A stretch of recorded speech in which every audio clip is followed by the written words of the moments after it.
In my past life, I tasted every poison under heaven to cure Xie, only to become a disfigured woman. After his recovery, he poured out his bitterness to his brothers in a brothel. Had I known I'd marry her, I'd rather she hadn't saved me back then. I, Xie, deserve the most beautiful and outstanding woman in the world, not some ugly woman. Calling her ugly feels like an insult to all women. This time around, I've decided to let him fend for himself. Sister, this is the only thing Mother left me. Please, give it back to me. I opened my eyes to see my half-sister Ji Yunru's tear-streaked face before me. Her hand clutched desperately at a silk robe. I let go without warning, and she fell hard onto the floor, scraping her palm. Blood dripped onto the silk robe. She froze, then clutched the garment tighter, her sobs growing more wretched. My father, rushing over from nearby, slapped me across the face, his eyes filled with disappointment. How could I have a daughter like you, jealous to the point of cruelty, harming your own kin? The blow knocked me off balance, sending me tumbling to the ground. My brother, who had also rushed over, merely gave me an indifferent glance before turning to help Ji Yunru up, comforting her softly. My mouth opened, but no words came. Father's hand trembled with rage as he pointed at me. Don't think climbing onto the Xie family means you can act however you please. That Xie might live or die, to the Xie family. You're nothing but a poison-testing physician's daughter. My mind drifted, vaguely recalling this moment from my past life when I'd shouted back at father. With me here, Xie will definitely survive. He'll outlive you for sure. Instead of worrying about him, you should worry about yourself. Father clutched his chest, choked by my words until he collapsed unconscious. From that day on, I was branded a disgraceful daughter. Even the Xie family looked at me with disgust. But back then, I was only hurt. I felt my father sided with my half-sister without hearing both sides. That hurt turned to rage when I heard his words. No one could speak ill of Xie in my presence. Not even my father. Coming to my senses, I watched my father's chest heave up and down, then glanced at Ji Yunru, sobbing in my brother's embrace. I didn't miss the flash of smug satisfaction in her eyes. She seemed to be waiting for me to lose my temper. I took a deep breath and composed myself. Father is right. Your daughter acted rashly. Your daughter has been willful and reckless. I accept any punishment. But I beg you, Father, not to let this anger harm your health. As these words left my mouth, the room fell silent. Even Ji Yunru stopped crying, her eyes widening as she stared at me as if I were a monster. Father, doubt and alarm in his voice, do not think that by backing down, I will allow you to attend the mid-autumn banquet. That is no place for someone like you. Father, your daughter knows her sins are grave. I am willing to reflect within the manor, not stepping beyond the courtyard gates unless summoned. Would that be acceptable? My brother frowned. Huinyang, retreating to advance won't work. I looked up at him, a faint smile playing on my lips. Then what should I do? According to you? If you truly wish to reflect, you should go to Xie Temple for rigorous practice. Xie Temple was notorious for its harsh conditions. And most importantly, it took 7 days to reach from the capital. Given my former self, I would never have left the capital for Xie. But now, I merely nodded faintly. I will go. As I packed my belongings, Xiao Chui stood by, biting her finger in worry. Miss, the medicine trial is in 2 months. If you leave, what will become of young Master Xia? I didn't answer. Instead, I turned to look at my reflection in the mirror. I was obese, weighing a full 270 jin. My face was as round as a full moon. But worst of all, the folds of fat pressed together made my eyes appear narrow and small. My skin was uneven, pitted and scarred, sometimes oozing black pus. No ready-made garments in the capital fit me. Every piece of clothing was custom-tailored by the Xia family weavers. The fabrics chosen specifically for my figure and comfort. I once awkwardly tried to refuse, but the matriarch of the Xia family took my hand and said kindly, "My dear child, setting aside all the hardship you endured for Rongqing, as the eldest daughter-in-law of the Xia family, you deserve to enjoy these comforts." My face flushed with embarrassment then, and I completely missed the blatant disdain in the matriarch's eyes. And rightly so. A prodigy like Xia Rongqing, had he not fallen into a poison-induced coma, how could a daughter of a lowly sixth-rank official like me ever have been considered? Back then, Xia Rongqing was just 15. Full of vigor, he led his troops into battle, advancing triumphantly with victory after victory. Yet on the return journey, he was ambushed by enemy forces and struck by an arrow. That arrow was coated in poison. When Xia Rongqing was carried back to the capital, he was barely clinging to life. The Xia family summoned the divine physician Xiao Chu, but even with every effort, they could only keep him alive in a coma. From that day onward, Xiao Chu traveled far and wide across the land, seeking to concoct an antidote. But the antidote needed human test subjects to determine its effectiveness. After countless test subjects died, the Xia residence grew desolate, its doors barren of visitors. The matriarch grew desperate, declaring the Xia family would grant any wish to anyone willing to be Xia Rongqing's test subject. Still, no one came forward. At that time, I had secretly harbored feelings for Xia Rongqing, hiding it from my family. I came to test the medicine. I was the only one who survived a month without dying. This thrilled Xiao Chu, giving him hope that he could finally formulate the antidote. After a month, my appearance and physique began to change. With no other choice, I confessed. Though my father was furious at my stubbornness, he could do nothing about it.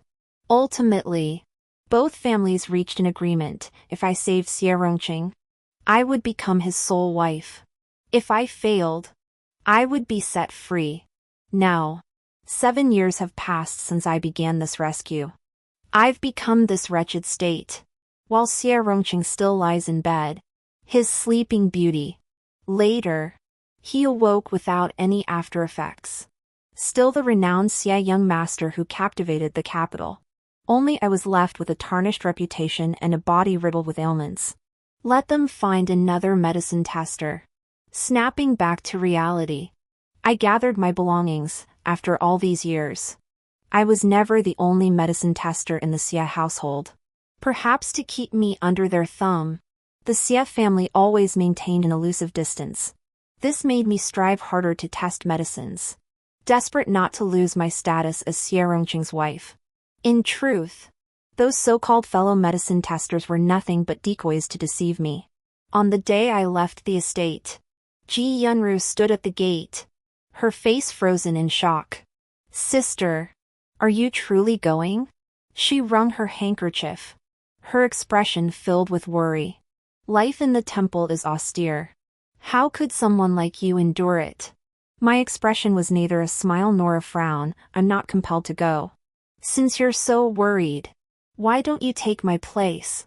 She took a step back, her eyes darting as she instantly adopted a pitiful expression, her voice brimming with grievance. "If taking sister's place would make you happy, I would gladly do so." Ji Lanxin, brother, rushed over, his eyes brimming with disgust. "I knew you wouldn't leave the capital so easily, but I never imagined you'd scheme to send Ruru in your place. Let me tell you, forget it.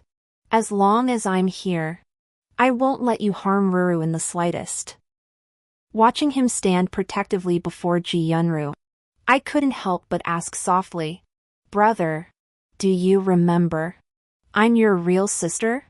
He froze, a flicker of hesitation crossing his face. Ji Yunru knelt before me with a thud, sobbing, "I know you don't want brother to get too close to me. I'm the one who's been in your way. It's my fault. Please don't blame brother." Sister. If you must blame someone, blame me. Brother immediately turned to help her up, his face filled with heartache. What are you doing? Who I choose to be close to is my own business. No one else has the right to interfere. No one else. I gave a self-mocking smile as I watched them turn and leave. Behind me, Ji Yunru's hesitant voice rang out, Sister. You can sulk for a day or two, but please don't forget the date for going to the Xie residence. I caught a fleeting glimpse of a figure in the distance and smiled faintly. Sister. That's ridiculous. I'm going to Zairenshi Temple for reflection. If I keep running back and forth, won't people say I'm just making excuses for my own seclusion? Ji Yunru's eyes widened, but Brother Rongqing. Sister. Haven't you always said you feel guilty towards me? Wishing you could take my place in suffering? I cut her off. Then why not you become the medicine person? Wouldn't that be the best of both worlds? No. The unanimous objection came from both my brother and father. My brother wore a look of disapproval. How could Ruru endure such suffering? Didn't I endure it for 7 years? I can do it, why can't she?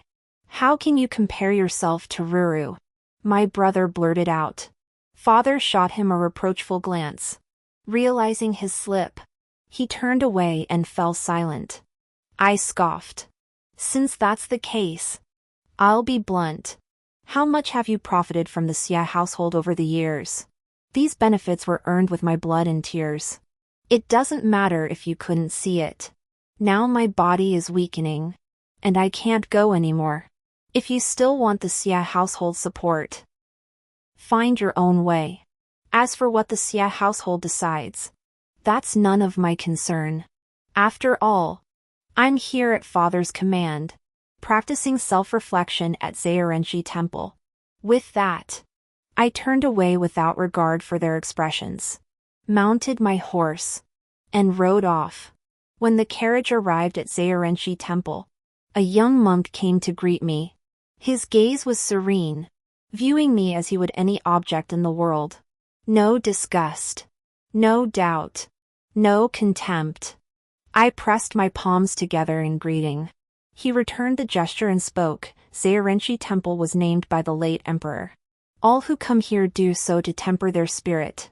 Within these walls, all beings are equal. Do you understand, female devotee? I nodded. He stepped aside. If you understand, please ascend the steps. I looked up at the seemingly endless staircase and swallowed hard. May I ask, how high is this? 1,080 steps. Their purpose is to temper the will and strengthen the body. If you cannot manage this, it would be better to leave now. Gritting my teeth, I pushed my heavy frame up the first step. This body is too heavy. Back home, I lived a life of ease. Apart from testing medicines for Xie Rongqing, I did practically nothing. What other girls needed to learn, I didn't need to learn. What other girls needed to read, I didn't need to read. All I needed was to eat and drink, keep my spirit and body well rested, test medicines for Xie Rongqing, and occasionally indulge in the sweet dream of him waking up, deeply moved, asking for my hand in marriage, and us growing old together. By the 10th step, my vision blurred and my head spun. Before my eyes flashed the scene of Xie Rongqing waking in his past life. When his eyes, brimming with surprise and emotion, met mine, that emotion froze. He stared in disbelief. You are Ji Lanqin? You truly saved me? I nodded frantically. In that instant, his heart seemed to turn to ash. His expression reverted to cold indifference, and he never spoke to me again. Not until the day before our wedding, when I overheard him venting bitterly to his brothers in the brothel. If I'd known I'd marry her, I'd have wished she'd never saved me. She's truly hideous, all flab. I can't bear to look at her, let alone touch her. But I'm also relieved it wasn't Rower who saved me. She's so delicate, how could she endure the torment of testing poisons? I promised Rower that when I seize power, I'll give her the grandest wedding imaginable. She'll be the most beautiful bride in all the world. I, Xie Rongqing, deserve to marry the fairest, most exceptional woman, not some ugly woman without salt. To call her a plain, ugly woman, I feel that insults even the legendary Wu Yan. The 20th level. I saw myself running frantically through the pouring rain. Sobbing. Passers-by hurriedly avoided me. Some whispering insults. I ran back to the mansion, collapsed on the bed, and wept. With the last shred of my pride, I screamed, "If you have no feelings, then I'll leave you." Xiao Chui sighed, trying to reason with me, "Miss. If you leave your husband, who else would want you? Better to swallow your pride and be a proper lady, Xia. For past kindness. He won't mistreat you. Adopt a child later, that'll give you dignity." Wiping my tears, I cried, "But he doesn't love me. Xiao Chui. I don't want his gratitude, I want his love." Xiao Sui couldn't hold back, "Miss. One mustn't be too greedy. Look at yourself, what single thing about you is worthy of the master's love?" After venting, I sat blankly on the bed, lost in thought until dusk fell. Finally, I conceded Xiao Sui was right. I possess neither talent, virtue, nor beauty. How could I ever hope for another's love? At the 50th step, I finally fainted. I awoke in a quiet meditation room. The young monk stood beside me. Seeing I'd awakened, he bowed deeply.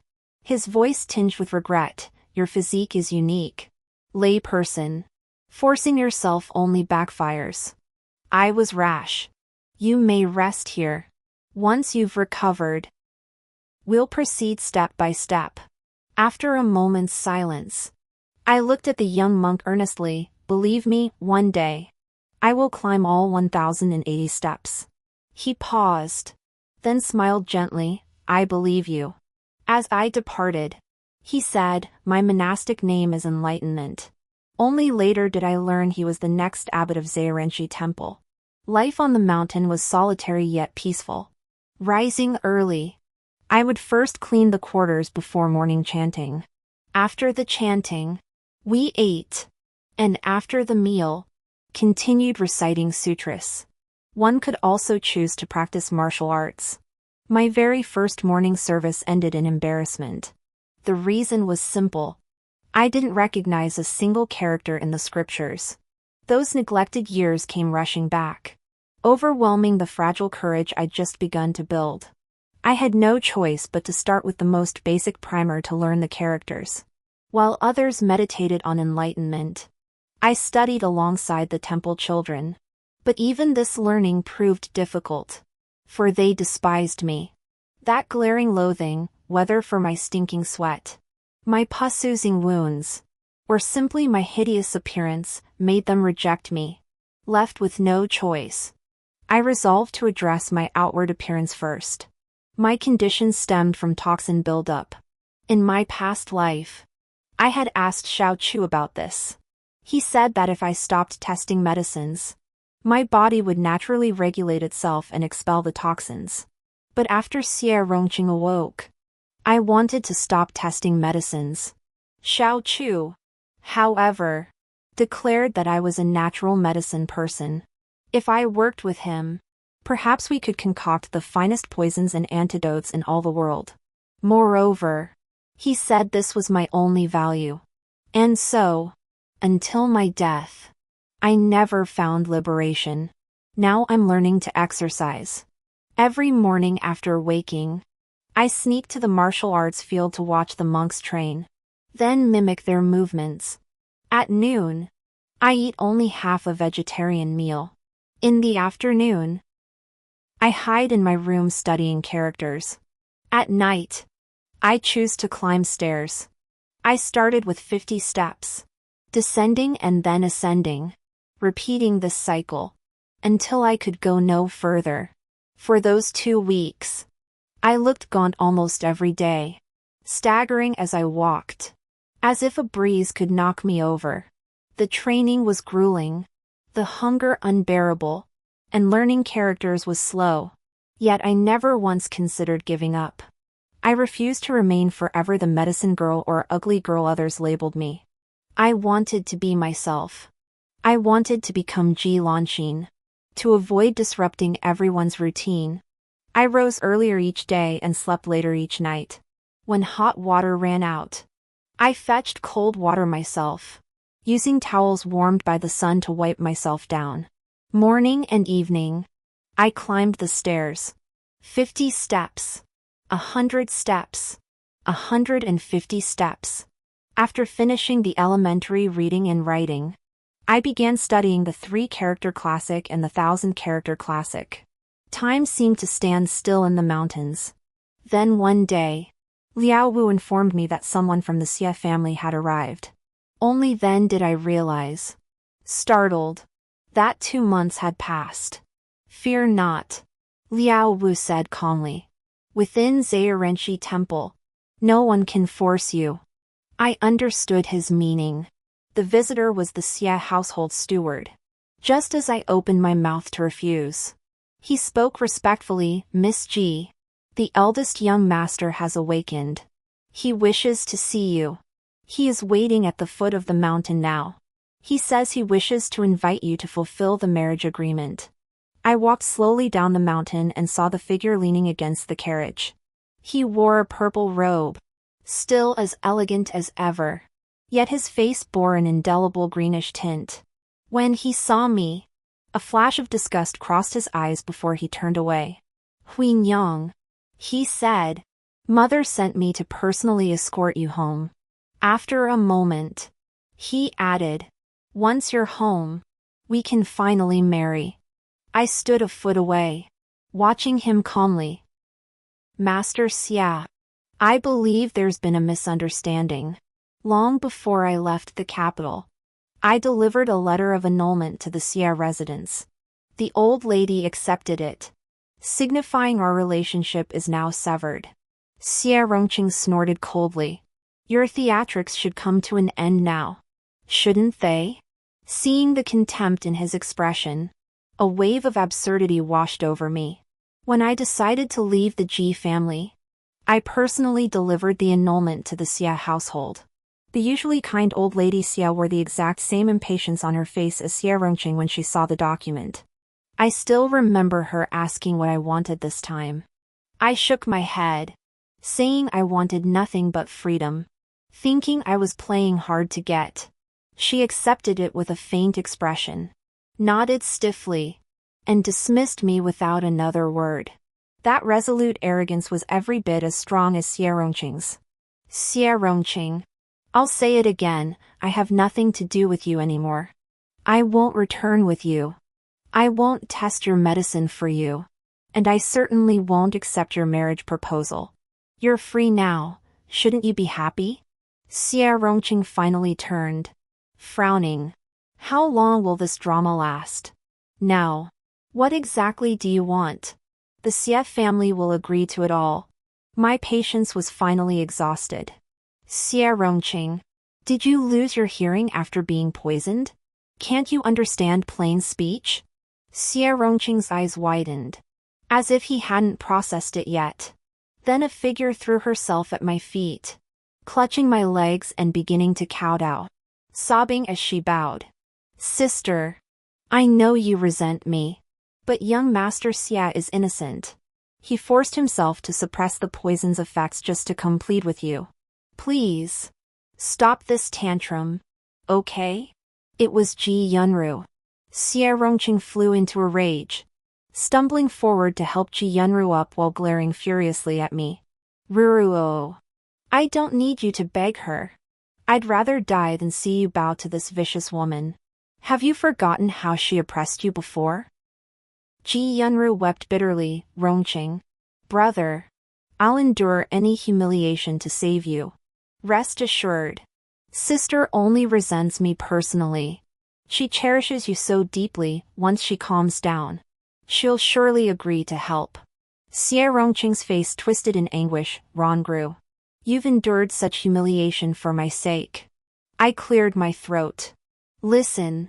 You too, don't you understand a word I say? I looked down at Ji Yunru, still clinging to my legs and sobbing, and smiled. You always say I bully you. I've carried this reputation for so long, if I don't live up to it, wouldn't that make my suffering for nothing? In her horrified gaze, I kicked her away. Ji Yunru let out a wail as she tumbled backward. Xie Rongqing's fury boiled over. But his frail body, exhausted from pacing, could no longer stand. Supported by attendants, he gasped for breath. His gaze fixed on me like a death sentence. Quickly take this vicious woman back to the mansion, Xie Rongqing roared. Xia household servants moved to seize me. Amit Ba. Liawu appeared out of nowhere, stepping before me with serene composure. Layman. This is Jiaoring Temple. Xie Rongqing's eyes flashed with fury. And yet this temple shelters a woman of such vicious nature and unprincipled conduct? Layman. What exactly has Huinyang done to warrant such an accusation? Without hesitation, Xie Rongqing retorted. Are you blind? Can't you see how she treated Ro? Layman Xia. Choose your words carefully. Liawu observed them. I only see you acting arrogantly, insisting on taking Huinyang away, even though she clearly doesn't wish to return with you. I also see this female devotee, feigning weakness to force Huinyang back into suffering, yet receiving your pity. Meanwhile, Huinyang, who has endured the most suffering, has not even received a single word of thanks from you. His eyes held a calm, level gaze. Devotee Xia. May I ask, how much suffering has this seemingly pitiful female devotee endured for your sake? And how much suffering has Huinyang, whom you deem malicious, endured for you? Xie Rongqing froze, and my heart grew heavy. Master Xia, you are caught in appearances. With that, Liawu turned to face me. Have you completed your morning practice today, lay practitioner? I jolted, my face turning bitter. Can I make it up later? Liawu considered, then nodded, yes. Let's go. I followed him as he turned toward the mountain path. Ji Yunru's panicked voice echoed behind us. Don't go. If you leave, what will happen to Brother Rongqing? What does that have to do with me? My face twisted in mockery. Aren't you willing to endure any hardship for him? Since I'm so wicked, isn't it only natural I'd stand by and watch him die? If you care, you figure out a solution. Perhaps. I mused thoughtfully. You're my sister. I can endure testing poisons, maybe you can too. Why not try it for your Rongqing brother? That's impossible. Fear made Ji Yunru blurt out. I refuse to become a hideous monster like you. If something happens to Rongqing brother, I still need to marry someday. Ro. Xie Rongqing's face turned ashen. His eyes filled with disappointment. Ji Yunru snapped back to reality, wanting to apologize but finding no words. So she could only sob pitifully. I shook my head in deep sighing. Truthfully, Ji Yunru only ever needed to play the victim card. She wasn't particularly clever, but her innocent looks combined with her skill at feigning fragile hurt naturally earned her favoritism. I used to care too much, which is why I could never outdo her. I cared about my parents' love, my brother's love, Xie Rongqing's love. Seeing their disappointment filled me with dread and self-blame. Truth is, those who seek no love have nothing to lose. Only then can one be free. Perhaps sensing my resolve, after Xie Rongqing left, I began receiving a barrage of letters from home, all from father and brother, berating me as cruel and unreasonable. I grew sick of reading them. I simply tossed them all into the kitchen stove to burn. Over time, the head cook and I became familiar. Each time I came carrying letters, he'd slip me a red bean bun. Word was Xie Rongqing's poisoning was worsening. Without me as his stable test subject, no other villager would volunteer. Xiao Chu had no choice but to test poisons on Xie Rongqing daily. Now, Not only had green spots appeared on her face, but also white, purple, and red ones. One day, Xie Rongqing caught her reflection in a mirror and nearly fainted at the sight. The old lady Xie also visited the temple, dressed in first-rank court robes. You could call it a personal marriage proposal, or more bluntly, pressure. Alas, she never even got to see me.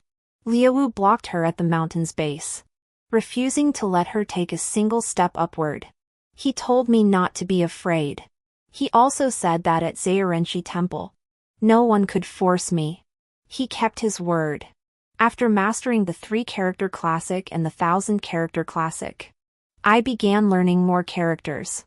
Before I knew it, I could climb 200 steps. But after that burst of excitement, I seemed to hit a plateau. One day, feeling down, I headed to the kitchen. The head chef handed me a red bean bun with a familiar ease and brought over a bowl of soup. Huinyang, I made this special for you to detox. Try some? I stared at the murky broth in silence. But then I looked at the red bean bun in my hand and met the head chef's expectant gaze. Gritting my teeth, I drank it. It was so bitter I nearly cried on the spot. But the head chef wouldn't let me refuse. He insisted I drink this medicine daily and had devised a weight loss plan for me. He claimed that if I followed his diet strictly, I would definitely slim down. I didn't believe him. And then he took the red bean bun from my hand. Fine. I'll drink it. A week later, I suddenly got stomach cramps and spent the whole afternoon squatting in the outhouse. When I came out, my eyes were blurry from the stench. Plus, my legs were numb. That night while showering, I soaked out a ton of black water again. Seriously, I almost thought I was losing my color. When the master heard about it, he slapped his thigh excitedly. Huinyang, you're detoxing. Look at your face, isn't the pus gone? His words jolted me awake. I rushed to the mirror and saw my face did seem smoother. The pockmarks were still there, but they no longer oozed black fluid. The reflection in the mirror looked finally human. Tears welled up in my eyes. The master just chuckled and reminded me to keep drinking the medicine. I began recognizing more characters, though some remained challenging. The master said he didn't understand them either and suggested I ask the enlightened one. I feared rejection, after all. He was so busy. The master assured me he wouldn't refuse. So I went. Sure enough, he didn't turn me away. Instead, he patiently taught me word by word, sometimes quoting scriptures. Under his guidance, even dry lessons became fascinating. Gradually, he seemed to become my personal tutor, explaining obscure scriptures and rigid textbooks alike. Except for his fixed days outside the temple, I saw him nearly every day, and I came to know him more deeply. Liawu was the most devout Buddhist disciple I had ever met. An orphan, he was taken in by the abbot and ordained, dedicating his life to Buddhism from that day forward. He was fair and intelligent. Under his stewardship, Zherenshi Temple ran smoothly, and everyone lived in peace. He single-handedly protected me and all the monks. Alas, I remained mortal, and mortals have bonds they cannot transcend. I saw my father again in the imperial prison, sent to oversee riverworks. He faced a catastrophic breach that flooded countless homes, brought back to the capital to face charges. His entire family was imprisoned, myself included. On the day of departure, the head cook slipped me many red bean buns. For the first time, worry flickered in Liwu's eyes. I waved goodbye to them. My heart filled only with regret. I had not yet fully climbed all 1,080 steps. I had already reached the 600th step. What a pity! In the imperial prison, I leaned against the bars, my mind calm. Not far away, Ji Yunru huddled in a ball, too afraid to lift her head. After the Xie family realized they could never sway me, they finally set their sights on Ji Yunru. People are selfish, Ji Yunru was. And Xie Rongqing was too. Before, with me standing in front of them, all they needed to do was play the role of loving and tormented lovers. Now that I was gone, no longer their shield, and Xie Rongqing still harbored resentment over Ji Yunru's words that day. Conflict erupted between them. One demanded, "Didn't you say you loved me and would do anything for me?" The other retorted, "You also said you loved me so much you couldn't bear to see me suffer." In the end, power prevailed. The old Madame Xia lost patience.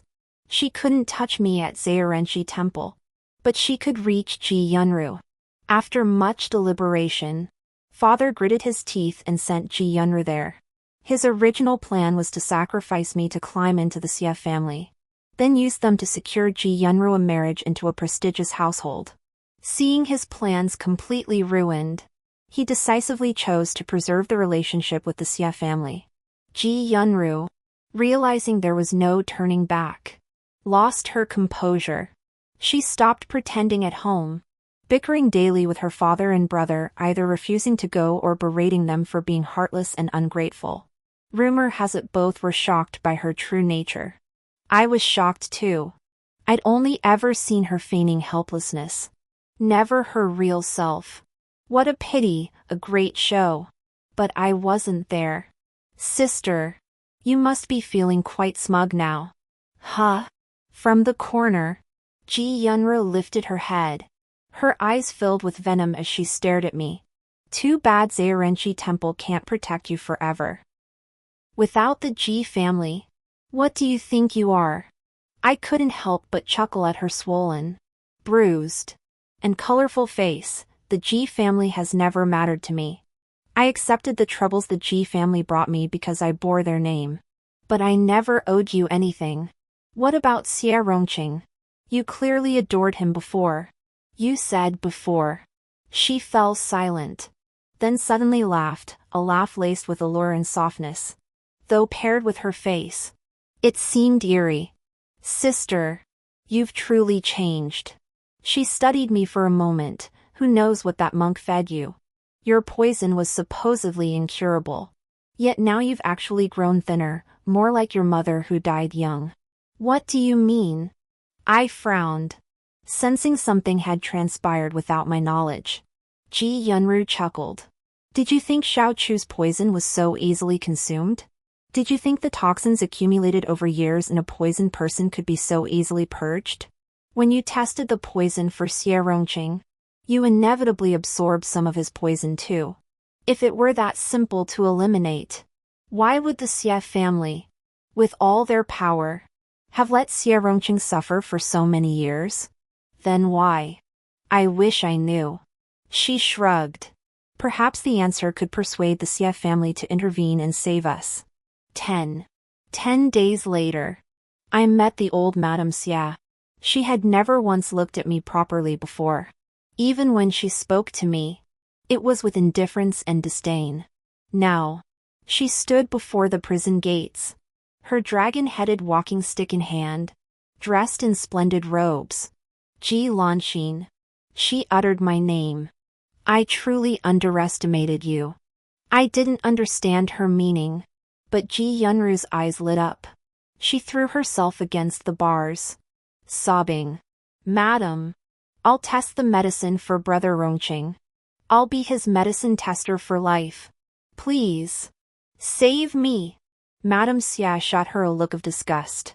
With a wave of her hand, guards opened the cell door. "Huinyang, if you willingly follow Rongqing, I shall spare your Ji family. If you refuse, I will petition His Majesty to have your household's males beheaded and the women exiled.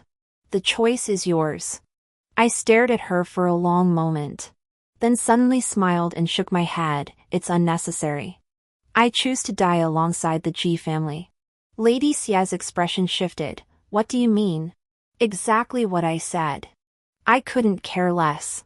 I never had any attachment to the Ji family. My father made a mistake. He deserves to pay the price. As a daughter of the Ji family, it's only right that I die with them. Lady Xia sneered coldly. You don't care about the Ji family. But what about Serenity Temple? My spine stiffened. Then I thought of Liwu.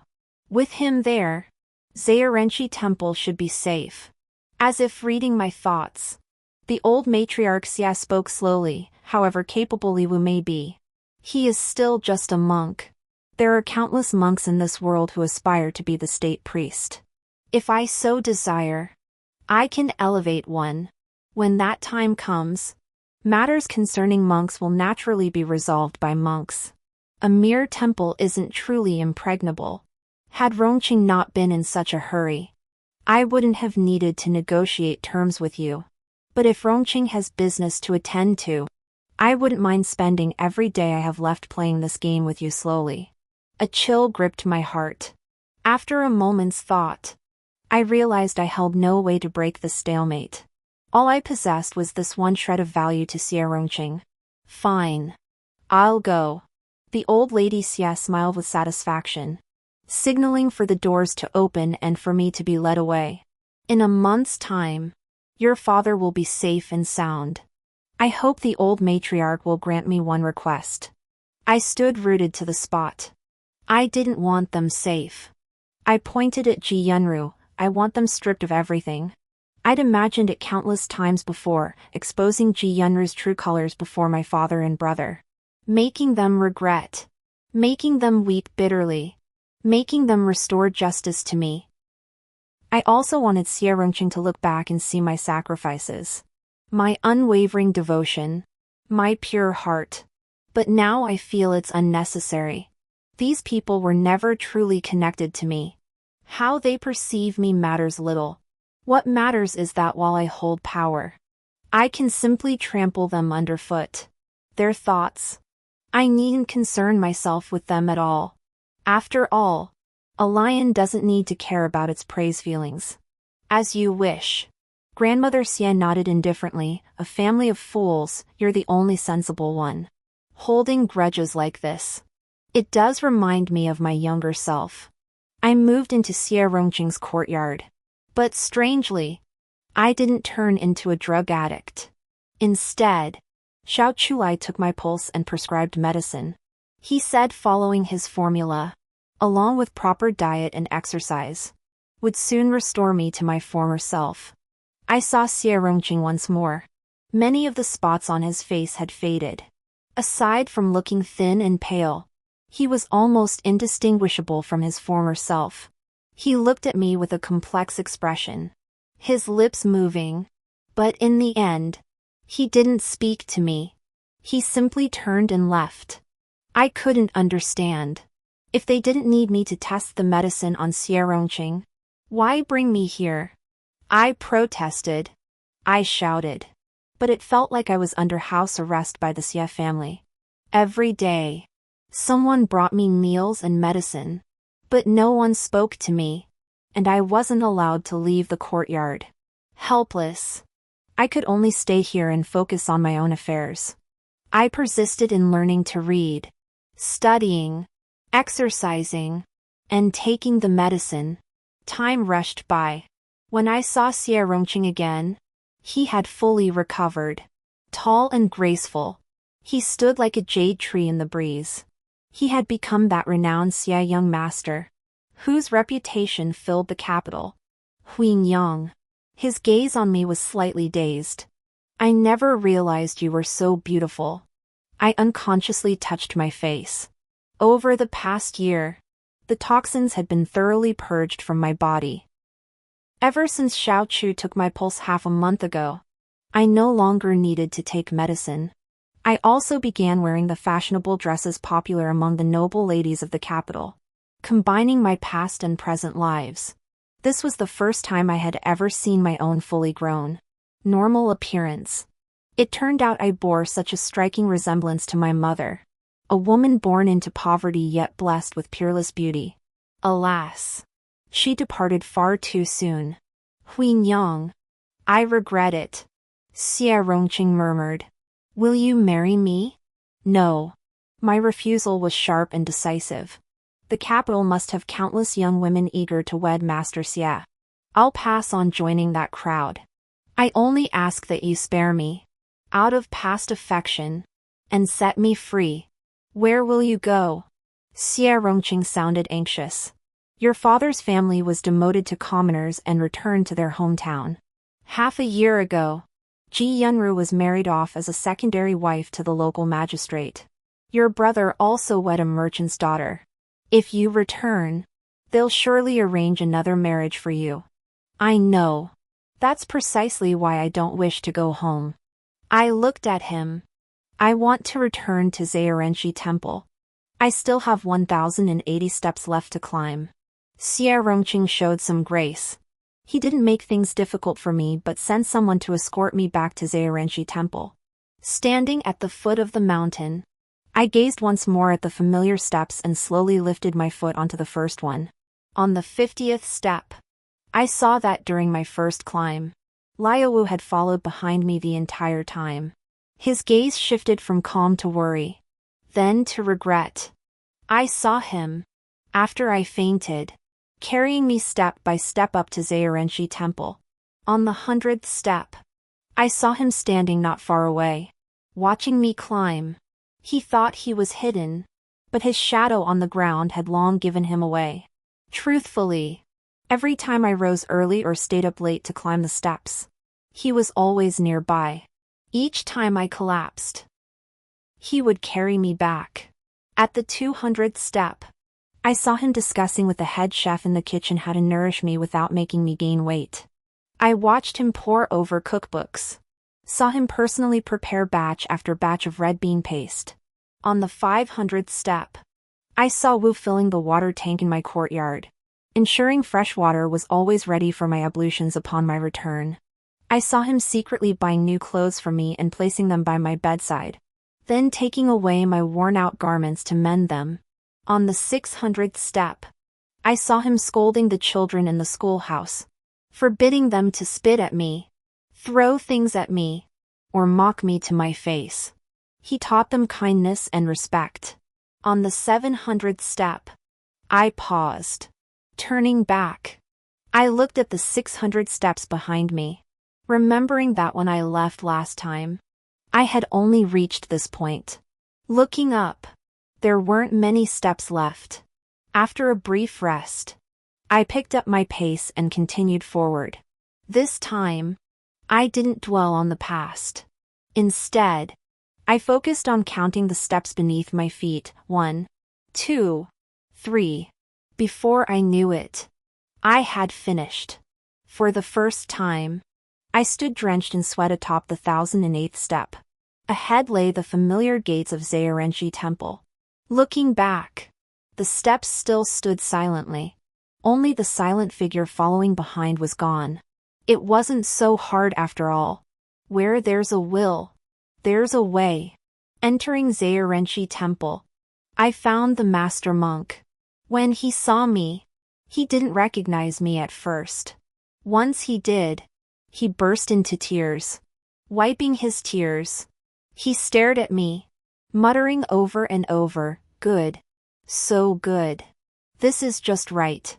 I also met those little radish heads again. They had grown taller, and upon seeing me, each flushed with embarrassment before awkwardly approaching to apologize. Originally children of farmers from the village below, they knew nothing. It was Yuwu who brought them to the temple, taught them to read and write, and promised that if they excelled in their studies, Zherenshi would cover their future educational expenses. Once, they knew nothing of benevolence, righteousness, propriety, wisdom, or integrity. Now they understand, each becoming a little gentleman. Naturally, I hold no blame against them.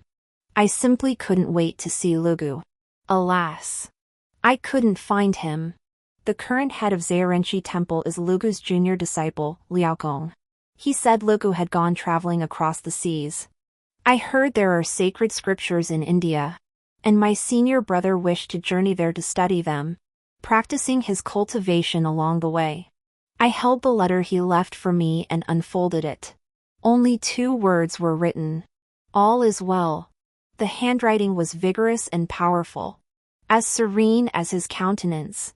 Closing the letter, I asked Liao Kong if I could stay at Serenity Temple. Liao Kong pressed his palms together. His eyes filled with compassion. My senior brother said, "If you wish to stay, Zaren Temple will always shelter you." Did he leave me a name? I suddenly asked. When I left last time, I had joked with him, telling him not to grieve for me. Perhaps one day I would return here. And when that time came, I hoped to have a new name, one unrelated to the G family. He did. Liao Kong lowered his head. My senior brother said you may be called Yuetsi. If the moon's radiance fades, I'd not rest, for you. I'd melt ice and snow. Tears finally fell. I'm no fool. Ji Yunru said the poison within me was incurable. Yet at Zhaoren Temple, I recovered. This prescription might save the Ji family. In all of Zhaoren Temple, only Lianlo could have done this for me. After my persistent questioning, Liao Kong could no longer hold back and began to sob. Senior brother once sought out Dr. Xiao, using the imperial pardon granted by the late emperor to exchange for a prescription. He was the wisest among us. During those days, he pored over medical texts and relentlessly tested remedies on himself. Every bowl of medicine the lady patron drank was not only personally brewed by him but also proven effective through his own trials. After the Ji family's tragedy, he sought out the Xie family. This time, lacking bargaining chips, he offered himself as payment, willingly becoming the medicine man for the female devotee. Day after day, until young Master Xie recovered. When my senior brother departed, he said there was no need to seek him out. His mind was clouded by demons, having broken his vows. He would spend the rest of his life in ascetic practice. It was unimaginable that under such circumstances, Liangwu left me with only 2 understated words. Buddha, if you truly exist, this devotee pledges lifelong service. I beg you, protect your followers. I settled at Zhaoren Temple, assisting in the kitchen when free and spending most hours buried in the library. I devoured every medical text with ravenous hunger. Occasionally I descended the mountain to treat patients. I also found a master to teach me medicine, a man named Xiao Chu. He was a true medical fanatic, obsessed with tasting every herb and deciphering every poison. I couldn't blame him. In my 5th year at Zairenshi Temple, Liao Wu still hadn't returned. Instead, I received a letter from Xierongqing. He hadn't married. Instead, he'd marched to the battlefield when the Hu tribes invaded. He wrote, a general pledges his life to the nation, not to return. He also apologized to me, saying he only now realized what he had missed and how utterly he had erred. Father was alarmed and uncertain. Don't think that by backing down, I'll let you attend the mid-autumn banquet. That place isn't for someone like you. He now regrets it. His very life rests upon the lives of many others, so he cannot afford to waste it. He must use this life to protect his home and defend his country. Xie Rongqing proved himself a young general worthy of his name. With him leading the charge, the barbarians retreated in disarray. The emperor, overjoyed, sought to confer upon him the title of Supreme General. After declining the honor, Xie declared his intent to guard the frontier forever. He vowed never to let the barbarians dare knock upon the gates. In the 10th year at Zairenshi Temple, news of my father's death arrived. My brother sent the documents, which I glanced at before tossing aside. He had shared a deep bond with his sister-in-law, but she had passed away prematurely. He raised their child alone, never remarrying. Ji Yunru was dead. Her husband was already advanced in years. Unwilling to endure suffering, she had strayed. When discovered, her husband died of grief. Her brother decided her fate, drowning her in a pond. In the 20th year at Zairenshi Temple, Xie Rongqing died. He perished on the battlefield, struck by a cold arrow that reactivated his old poison. He died before Xiao Chu could reach him. Xiao Chu sighed, realizing Xie Rongqing had been poisoned for years. His chronic illness beyond cure. His early death was a predestined outcome. To have lived this long was already a stroke of luck. With Xie Rongqing's death, the Xie family collapsed. Beyond Xie Rongqing, the family had no other outstanding sons. Xie Rongqing remained unmarried his entire life, leaving no heirs. After losing both the matriarch and Xie Rongqing, the once mighty Xie clan suddenly declined. The family I once looked up to swiftly withdrew from the capital. Yet, in casual after-dinner conversations, glimpses of their former glory could still be heard. With time, they faded from memory. By the time my hair turned white, the little rascals of yesteryear had each grown into capable adults, marrying and raising families. When they wed, every one of them came to Zherenshi Temple. A proper temple was nearly transformed into a matchmaker's shrine. Zherenshi Temple's fame grew ever greater, its incense offerings ever more abundant. Over the years, I saved many lives. Whenever I met someone, I would ask if they had seen a certain monk. Yet all these years, I never heard any news of him. Not until my eyesight failed me did I think, I must ask the Buddha. Have you ever met that monk? He possessed the most devout heart toward the Buddha. His name was Liao Wu.